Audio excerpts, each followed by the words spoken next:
আসসালামু আলাইকুম। কামিজে নিচে বা হাতের ডিজাইন বা সালোয়ারের নিচে ডিজাইনগুলো কিভাবে উঠাবেন খুব সহজে, মানে এক্সট্রা কোনো কাপড় লাগাইতে হবে না।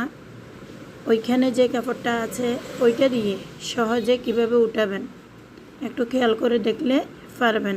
একটু খেয়াল করে দেখুন, ওইখানে যে কাপড়টা আছে ওই কাপড় দিয়ে আমি ডিজাইনটা উঠিয়ে দেখাবো। খেয়াল করে দেখে ভালো করে শিখে নেবেন, একদম সহজ। আর আমার ভিডিও যদি ভালো লাগে লাইক কমেন্ট শেয়ার করবেন, তাহলে এরকম নিত্য নতুন ডিজাইনগুলো বা আমি যেন দেখাতে পারি আপনাদেরকে। আমার পাশে থাকবেন।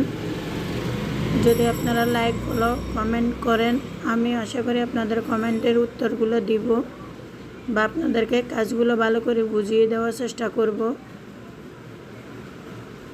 এই যে আমি যে সেলাইগুলো দিয়েছি, সেলাই কাটা ছাড়া সেলাইয়ের মানে ওই রাউন্ডের জায়গাগুলো আমি একটু একটু কেটে দিছি, মানে কাট মার্ক দিয়ে দিছি। এখন আমি যে নিচের কাপড়টা মানে বটে সেলাই করতেছি, ওইটার যেন ওইখান থেকে কোনো সুতা বাইর না হয়ে যায়। এই যে এখন দেখেন আমি কাজটা ভালো করে টেনে উঠিয়ে নিচ্ছি।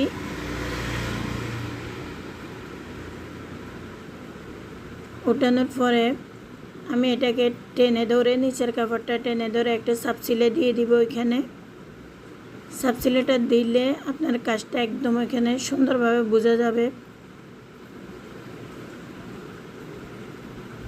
ফিনিশিং হয়ে যাবে আর কি। এখানে একটা সেলাই সাপ সেলাই দিয়ে তার উপরে 1 ইঞ্চি উপরে আর একটা সেলাই দিয়ে দিব, তাহলে একদম এটা পারফেক্ট বসে যাবে।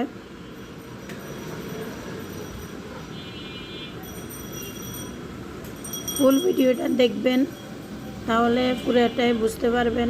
এটা জামার সাইডে থাকে বা সালোয়ারের নিচে থাকে, হাতের মুখে থাকে, এভাবে খুব সহজে ডিজাইনটা উড়ে নিতে পারবেন, কোনো এক্সট্রা কাপড় লাগাইতে হবে না। এই যে দেখেন কত সুন্দর উঠে গেছে, দেখছেন?